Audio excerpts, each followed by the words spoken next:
Aya Wilson throws tantrum as Caitlin Clark crowned #1 female athlete. Forbes just unveiled their 2025 list of the most powerful women in sports. And at number 4, sitting in a position that commands attention, is none other than Caitlin Clark. But she isn't just another rising star, she's rewriting the rules of the game entirely, transforming a season that earned her $8.1 million into a seismic shockwave across the world of female athletics. And then there's Aya Wilson, ranked number 15. Wilson's reaction has been nothing short of explosive. What started as subtle envy over Clark's Nike deal has metastasized into a full-blown, public spectacle. The tension is raw, the numbers are indisputable, and Wilson's meltdowns have become impossible to ignore. But here's the burning question: why is Wilson so rattled by Clark's meteoric rise? Drop your thoughts in the comments. Let's unpack this. Now, let's talk money. The average rookie in the WNBA barely scratches $60,000 in their first year. Clark? $8.1 million. No exaggeration. These figures didn't just shock fans, they rattled the veterans who thought they knew the ceiling for women in basketball. Clark's league paycheck was a fraction of what she was raking in off the court. The WNBA rookie minimum hovers around $64,000, and Clark's base salary barely nudged higher. But while her peers were calculating grocery budgets or splitting rent, Clark was in high-stakes boardrooms, hammering out deals worth more than entire franchises. The Nike contract alone, a staggering 8 years, $28 million guaranteed, propelled her into a stratosphere no WNBA player had ever touched. Most league veterans hadn't seen deals remotely close to that figure. Clark had secured generational wealth before she even played her first pro minute, and Nike was just the opening act. Next came Gatorade, an elite circle reserved for legends like LeBron James and Serena Williams. No woman in the WNBA had ever claimed that stage. Gatorade doesn't hand out deals lightly, they invest in athletes who move culture, who dominate headlines. Then came Wilson's Sporting Goods, catapulting Clark into a realm previously occupied only by Michael Jordan. Every time a fan walks into a sporting goods store and sees Clark's face on the equipment, it's money flowing straight into her empire. And the cash didn't stop there.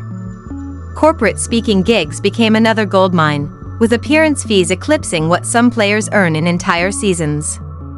Companies weren't just paying for her skill, they were buying her star power, her ability to draw crowds, to make events unforgettable. The numbers tell the real story.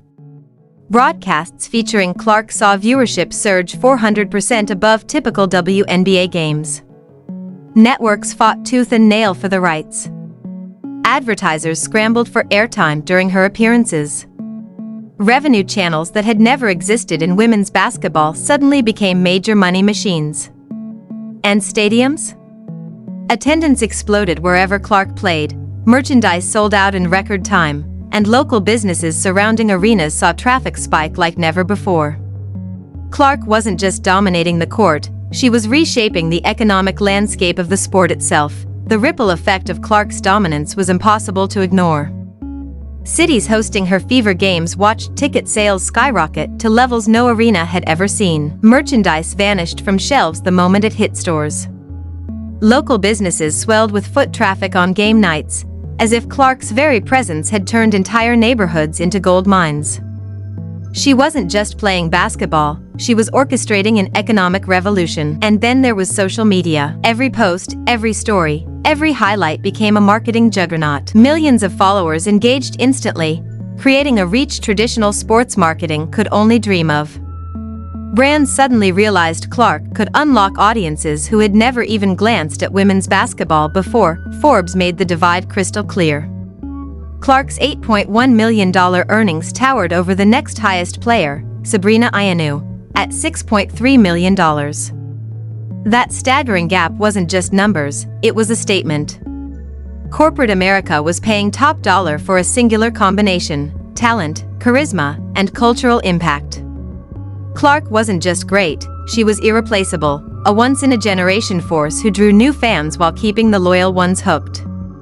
She shattered financial ceilings and redefined what a woman in professional basketball could achieve. And yet, not everyone celebrated.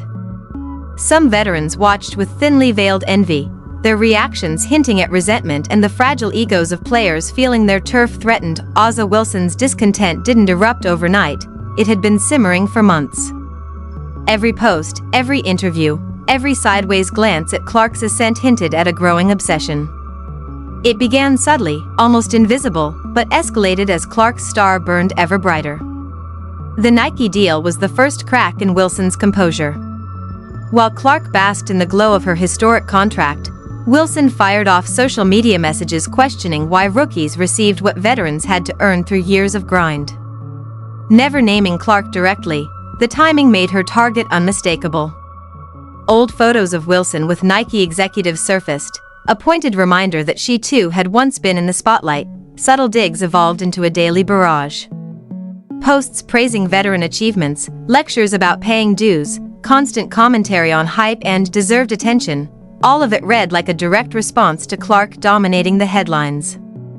Her "I Have a Shoe Too" campaign became the climax of her desperation. Images of her Nike signature shoes from every angle, throwback launch events, and tagging Nike in stories about loyalty and tenure. Wilson's tactics were overt, almost theatrical. Time magazine's Athlete of the Year announcement pushed her even further. Her congratulations to Clark? A single, cold sentence, no excitement, no warmth, sharply contrasting with the effusive tributes she routinely gave other players. The contrast couldn't have been starker. Wilson's history of championing peers made her lukewarm reaction to Clark glaring. Her own Nike signature shoes flopped while Clark's deals dominated headlines, sold out, and became conversation starters. The comparison was inescapable: Wilson's steady, stagnant presence versus Clark's explosive market appeal. Even speaking engagements fueled the tension. For the first time, Wilson publicized her own appearances, backstage photos, and fees in a strained attempt to reclaim attention. Clark's high-profile gigs had shifted the spotlight, and Wilson's response was as forced as it was revealing. Soon, Wilson's social media morphed into an arena of pointed analysis. She shared veteran scoring records, historical viewership stats, and league contributions in a way that read like direct commentary on Clark. Phrases like real impact and sustained excellence peppered her posts, strategically diminishing Clark's achievements. Critiques of media attention became sharper with every game, subtle digs at hype versus substance emerging more frequently. These weren't generic observations, they were calculated, timed, and unmistakably aimed at Clark. Through this pattern, one truth emerged: Wilson's jealousy wasn't just about money or fame, it was about the fear of being eclipsed by a phenomenon she couldn't control. This isn't about points scored or games won. Wilson's jealousy runs far deeper. It's about watching someone else seize the throne of women's basketball almost overnight. She had spent years carefully crafting her brand, cementing herself as a pillar of the league, only to see Clark obliterate her relevance in a matter of months. Every passive-aggressive post, every half-hearted shout-out, every veiled critique of hype exposes a veteran struggling to share the spotlight with someone whose talent and marketability eclipse her own. The Forbes ranking announcement became the pressure cooker moment. The flashpoint where months of simmering envy and subtle sabotage finally erupted for the world to see.